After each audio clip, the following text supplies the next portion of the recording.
হজরতে উমরে বর্ণনা করছেন, উমর যখন খেলাফতির দায়িত্বে আইসন তাই একদিন বর্ণনা করছেন মসজিদ কচি কচি বাচ্চান লইয়া যাইও না, আবার কইসন লইয়াও যাইও। ছোট ছোট বাচ্চান যেটা বাচ্চানতে দুধ পান করেন 2 বছর পর্যন্ত দুধ খাবার হুকুম আছে। ছোট ছোট বাচ্চান দুধ খাইতরা 2-2.5 বছর বয়স হয়েছে, ইটা বাচ্চান মসজিদে লইয়া যাইও না, নমাজ যাইতে সময় নিও না। নমাজ পড়বা তোমার আগে দি যাইবা গিয়া তোমার খান্দ উঠি যাইবা, ওটা করই না। ছোট ছোট বাচ্চান তেল লাগি উমরে কইছেন কুটি কুটি বাচ্চান নিও না। যখন বাচ্চাটা কিছু সমজদার হয়ে যাব, কিছু বুঝদার হয়ে যাব, বাচ্চাটা হওয়ার লগে লগে তুমি তারে হাতর মধ্যে ধরে ধরে লিয়া মসজিদের মধ্যে যাইও। এর লাগি সমজদার হওয়ার পরে তারারে মসজিদে যাবার লাগি আদেশ কর, কিন্তু তুমি তান ছোট ছোট বাচ্চান তোরে মসজিদে লইয়া যাইও না। আল্লাহর রাসূল ওই সময় কি করলাম, হজরতে ওমর আল ফারুক রাদিয়াল্লাহু তাআলা আনহুর ভাই রাসূলুল্লাহ ছায়া দেখুন উমর গরম ফসরাব করিয়া ব্যক্তি যার গিয়া ওই সময় আল্লাহর রাসূলে ডাক দিয়ে কইলা, ও বান্দা তুমি ওদিকে আসো। সেই ব্যক্তি রাসূলুল্লাহর কাছে গেছে, নিকটে গিয়ে থরথরাইয়া কাফের ভয় পাইছে। আল্লাহ রাসূলে কইলা, তুমি কি জানো না ই গর ইকান কোন গর? বলে না। ফসরাব যেন করলাই? বলে জি না, আমি জানি না, খেয়াল করছি না, করে দিছি। বলে এখান হইল পাক পবিত্র ঘর, মসজিদ ঘর। আমরা এই মসজিদের মধ্যে আমরা নমাজ পড়ি, আল্লাহর কুদরতের ভয়ে সজিদা করি। ওই সময় কইলা, তুমি আর ইলা কোনোদিন অজান্ত অবস্থায় যেসা গর যেসাখানো ফসরাব করিও না। উমরে রাসূলুল্লাহ খোয়ার সঙ্গে সঙ্গে ব্যক্তি যাইতো গিয়েও সময় তান পরিচয় চাইল, কইল আপনি খে আমার পরিচয় দেন। বলে আমি নবী মোহাম্মদ। বলে আমি শুনছি মক্কা নগরে আব্দুল্লাহর ছেলে মোহাম্মদ আপনি নি? বলে হ্যাঁ। বলে আপনি ইসলাম ধর্ম প্রচার করেন, আপনি ও নবী নি? বলে হ্যাঁ। বলে আমি বহুদিন শুনছি আব্দুল্লাহর ছেলে মোহাম্মদ অত নিষ্ঠুর মানুষ একজন, অত অত্যাচারকারী একজন ব্যক্তি। আজকে আমার দেখি আমার ধারণা হইল, বিশ্বাস হইল আপনি ইসলাম ধর্মের একজন সত্য মোহাম্মদ। আপনার ব্যবহার দেখি আমার খুব ভালো লাগছে। চাইলে তো আপনি আমারে মারতে পারেন, গালিগালাজ করতে পারেন, আমার খুব ভালো লাগছে। নিশ্চয় ইসলাম ধর্মটা বালা। আল্লাহর রাসূলের সামনে সেই বিধর্মী ব্যক্তি, ইহুদি ব্যক্তি নবীজির মুখর ভাষা শুনিয়া ব্যবহারটুকু দেখিয়া সে কি করলো, সঙ্গে সঙ্গে ইসলাম ধর্মরে গ্রহণ করিলাইল। সুবহানাল্লাহ। এর লাগি আমরা ইসলাম ধর্মের মানুষ, আমরা মুসলমান জাতি। ইসলাম ধর্ম শান্তির ধর্ম। ইসলাম ধর্মে অত্যাচার চায় না, ইসলাম ধর্মে খেয়রের আঘাত করতে চায় না। আমি আমার ধর্ম আমি চালাইতাম, লা ইকরাহা ফিদ্দিন। ইসলামের মধ্যে কোনো জোর জবরদস্তি নাই। দিনে ইসলামের মধ্যে কোনো জোর জবরদস্তি নাই। আমরা মুসলমান হলে কোনোদিন হিন্দু ধর্মের বাইরে গিয়ে জোর জবরদস্তি করিয়া কইতাম না, বলে ভাই তুমি ইসলামের দিকে আসো, তুমি ইসলাম কবুল করিলাও, তুমি আল্লাহ হও, মোহাম্মদ হও। এইভাবে আমরা জোর জবরদস্তি করতাম না, কারণ আমার নবী কোনোদিন করছেন না, বুঝাইছেন, নসিহত করছেন। আমার নবীর ব্যবহার দেখে অনেক বিধর্মীরা ইসলামরে কবুল করছেন। তাই আমরা কোনোদিন দয়া করিয়া কোনোদিন হিন্দু ধর্মের মানুষরে, খ্রিস্টানরে, জৈন ধর্মের মানুষরে আমরা চাপাইতাম না, জোর জবরদস্তি করতাম না, চাপ সৃষ্টি করতাম না। আমরা করিনি কৌশালীলা? জি না, আমরা করি না। আমরা কোনোদিন হিন্দু ধর্মের মানুষরে কইছি না তুমি কলিমা পড়ো মুসলমান হও। কোনোদিন আমরা ইলা কইছি না, কোনোদিন খোয়াত গেছি না। তবে একটা জিনিস লক্ষ্য করবা, খেয়াল করবা, যুব সমাজ ভাই, আইন আমার মুসলমান জাতি ভাই, তোমার বিবাহের যখন সময় জীব উপযুক্ত সময় হওয়ার সাথে সাথে তুমি মুসলমান একজন ভালো মহিলা দেখিয়া বিবাহ করো। ইসলামের পারদর্শী, ইসলামের আদর্শবান মহিলা দেখিয়া বিবাহ করো। তুমি মেঘালয় যাইবাই, খাসিয়া মহিলা দেখিয়া তুমি পাগল হইও না। তুমি মিজোরাম যাইবাই, মিজো মহিলা দেখিয়া তুমি পাগল হইও না। হিন্দু ধর্মের একজন মহিলা দেখিয়া তুমি পাগল হইও না। তোমার ধর্মের মধ্যে তুমি একজন আদর্শবান মহিলা বিবাহ করো, তোমার জীবন সুন্দর হইব, তুমি ফায়দামন্দ হইবাই। হিন্দু ধর্মের মহিলা যদি তুমি আনিলাও, এটাও কিন্তু আমার ইসলাম ধর্মে কইছে না, আনলে কি হইব? বলে তোমার উপরে শাস্তি আইব। ভারতের আইনত দণ্ডনীয়, তোমার শাস্তি দেওয়া হইব, সাজা দেওয়া হইব। হিন্দু ধর্মের মহিলারে তুমি এখানে আন্ডায় আঘাত করডাই। এর লাগি দয়া করিয়া হিন্দু ধর্মের মহিলার তুমি বিবাহ করার তুমি যাইও না। খ্রিস্টান মহিলা বিবাহ করার যাইও না। জৈন ধর্মের মহিলার বিবাহ করার যাইও না।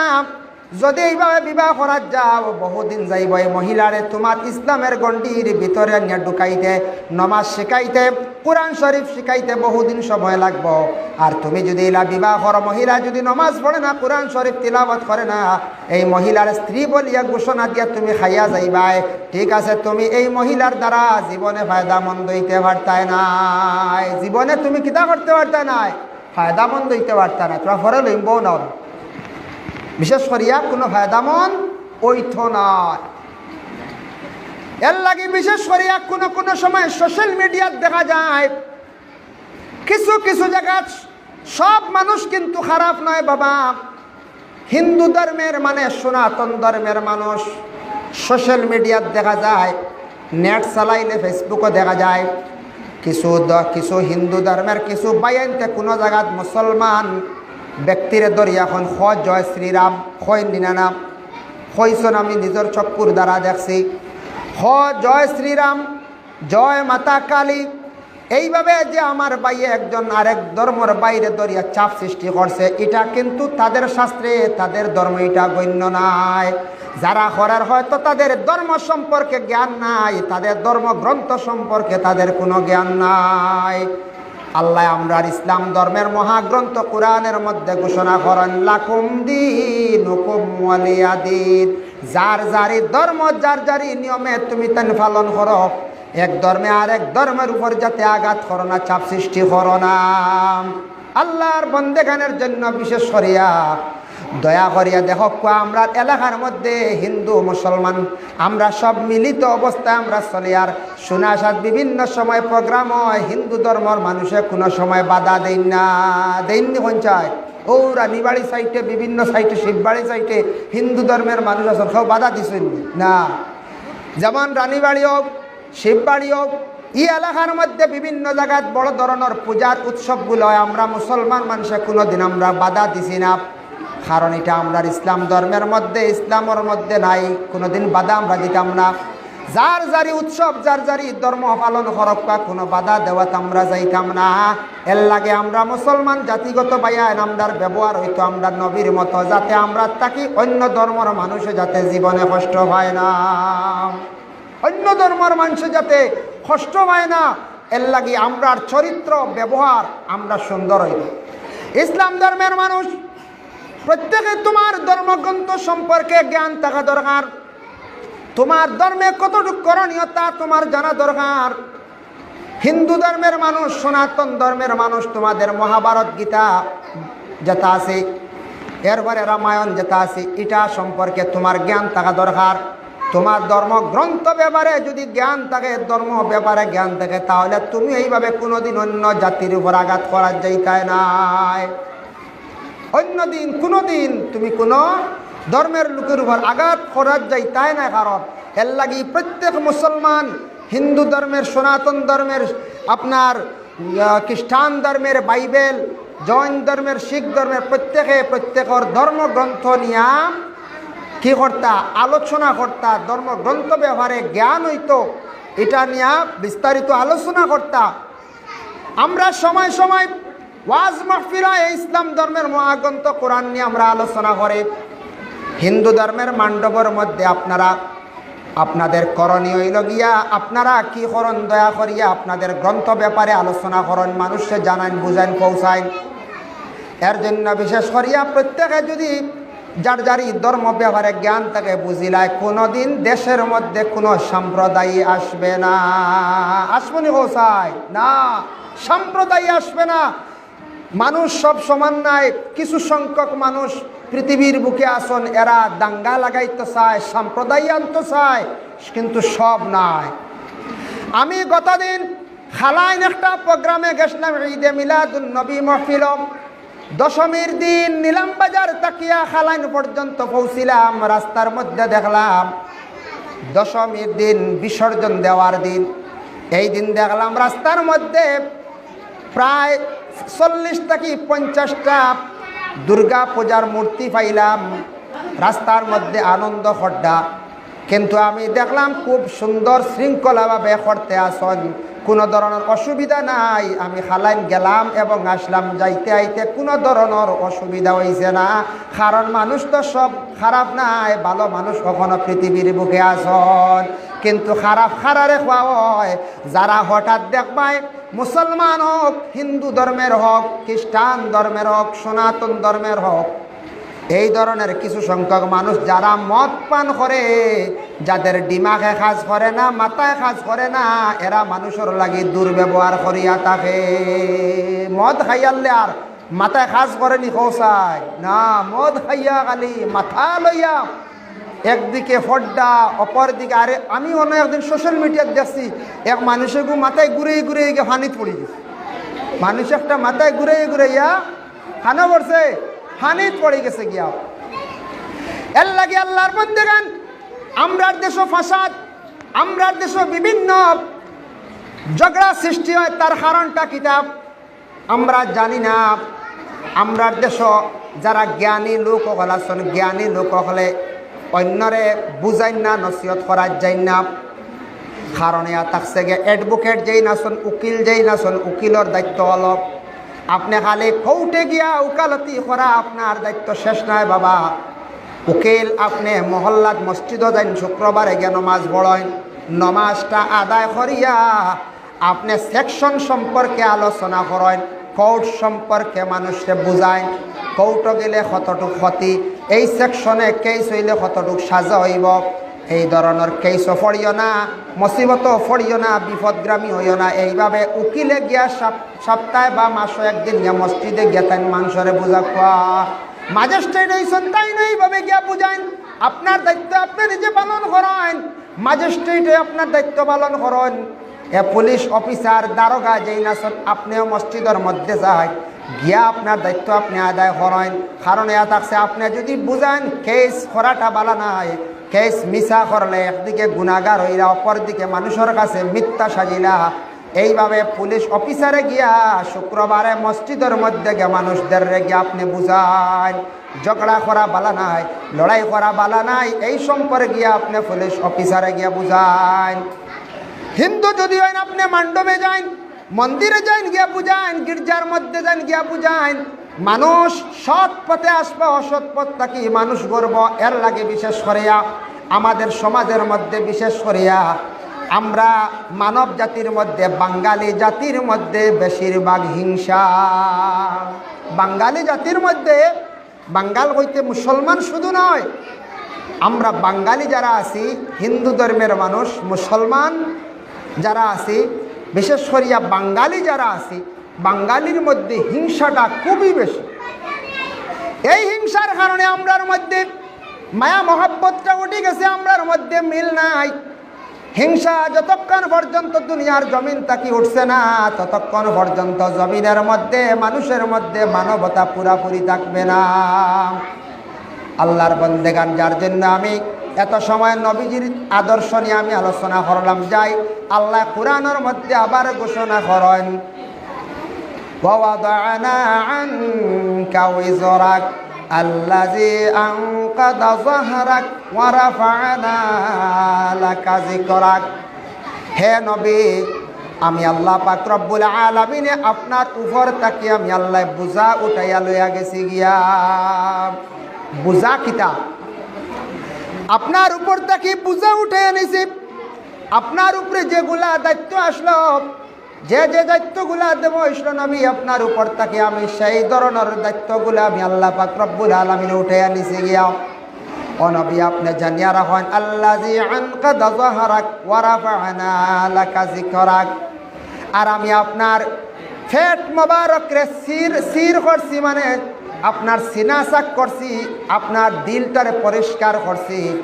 আপনার ফেট খেয়ে কাটিলে বলে হজরতে জিবরিল আমিন আলাইহিস সালাতু ওয়াস সালামে আপনার দিলটারে পরিষ্কার করছেন, আমি নিজে দিলটারে আমি আল্লাহ পরিষ্কার করাইছি। আর ওয়া রাফা'না লাকা যিকরাক, আর আপনার দরজারে আমি আল্লাহ পাক রব্বুল আলামিনে বুলন্দ করছি। আপনার দরজারে আমি আল্লাহ বুলন্দ করছি। কতটুক বুলন্দ? নবী আপনার নাম আমি আল্লাহ পাক রব্বুল আলামিনে অতটুক বুলন্দ করছি, আমার বন্দগলে যখন আজান দিবা আজানের মধ্যে কইবা আশহাদু আন্না মুহাম্মাদার রাসূলুল্লাহ। ও নবী, আমার বন্দগলে যখন কলিমা পড়িবা কলিমার মধ্যে তোমার নাম লইবা, যখন তাশাহুদ নামাজের মধ্যে পড়িবা আপনার নাম লইবা। ও নবী, নমাজের মধ্যে আপনারে কি করবা? আপনারে সালাম দিবা।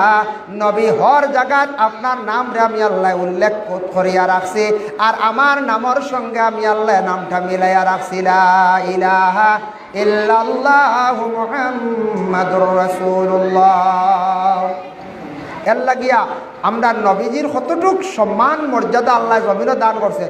অনেক জায়গাত দেখবার নবীজির নামগুলা আছে।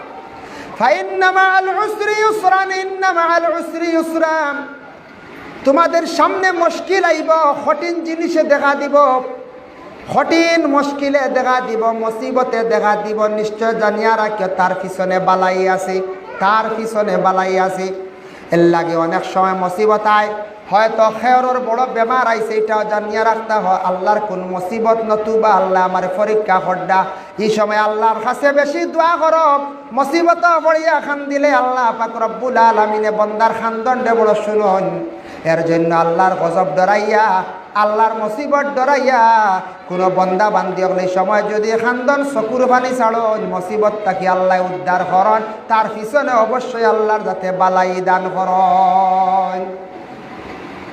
এর লাগি মুসিবতে দেখা দিব, কেস পড়ছে, কেউ বেমার পড়ছেন, খেয়রর আওলাদর হওয়া বাইন গেছে, খেয়রর গড় আগুন লাগি গেছে, ইলা হয় না কোনো সময়। এটা মুসিবত, জানিও প্রত্যেক মুসিবতের পিছনে কোন বালাই আছে।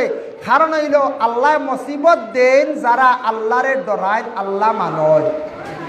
এক গোড়া মানুষ দেখবা দুনিয়াত নমাজ বিলকুল নাই, কুরআন শরীফ তিলাওয়াত নাই, পবিত্রতা তাদের মধ্যে নাই, এরা সমাজের সঙ্গে চলা নাই, মহফিলে যাওয়া নাই, এরার কোনো বেমার নাই, কোনো অসুবিধা নাই। ইলা আসন নানি মানুষ আমরা কই মরবা ইবাড়ি নমাজ নাই, কিচ্ছু নাই, তার কিচ্ছু হয় না। আল্লাহ জানান জানিয়া রাখম, এই বন্ধগুলোর আমি ছাড়িয়া দিলাইছি, কারণ তার মুখে আমি নাই রে। আমার বন্দা আমার তো একবার ভুলি গেছে, তারা আমি ফিস দিলাইছি, ছাড়িয়া দিছি, কিন্তু তুমি একবার আমার মুঠির মধ্যে আইয়া ঢুকবাই। মালিকে বাড়ির তাকি গরু লইয়া যেই সময় বাহির হইয়া থাকে, গরুটা যখন বাড়ির তাকি দড়ি লাগাইয়া ছাড়িয়া দে, নিয়া কুটি মারিয়া রাখে, বিকালে আবার টান মারিয়া কুটি ছাড়িয়া রশিদটা নিয়া নিয়ে গরু জমাইলায়, গরু তার হাতর মধ্যে লইয়ায়। গরুয়ে বুঝে আমার মালিকে টান মারিয়া আমারে জমাইলার নিয়া কই জমার গরনের ওলা নানি গরনের।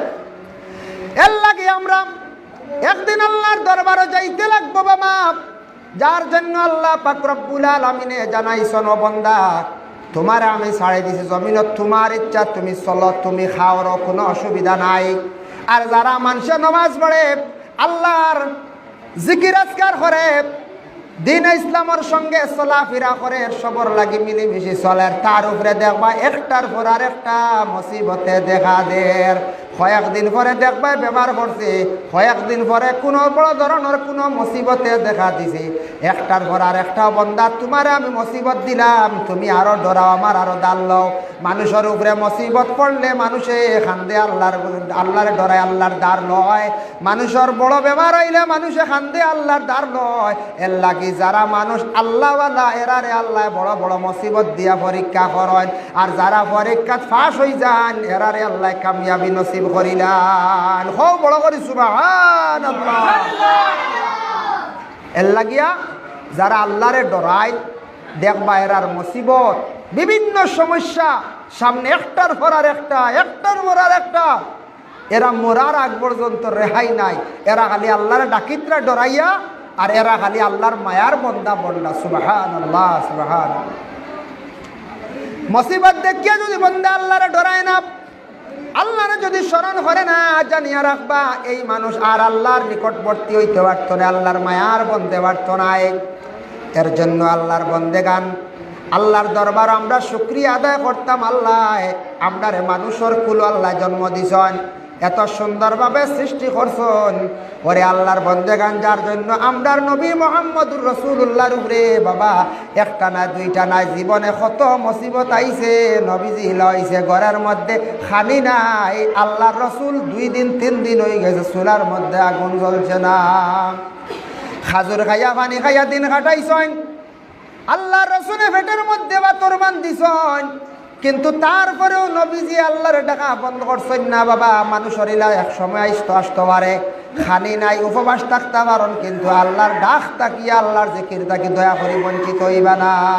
ফাইজা ফারাগতা ফানসাব ওয়া ইলা রাব্বিকা ফারগাব। যখন তুমি খাজ খাম বিভিন্ন জরুরিয়াত থাকি তুমি তান যখন ফারিগ হইবাই, আল্লাহর রিজেকের মধ্যে আল্লাহর জিকিরের মধ্যে তুমি তান অগ্রসর হয়ে যাও। মা বোন হল খাজ খাম খড্ডা, পুরুষ লোকে খাজ খাম খড্ডা ঠিক আছে, খরক্কা অসুবিধা নাই। খাজ খাম তাকে ফারিগ হওয়ার লগে লগে তুমি তান অবসর সময় আল্লাহর জিকির করো, আল্লাহর জাতরে তুমি তান ডাকা ডাকি করো রে।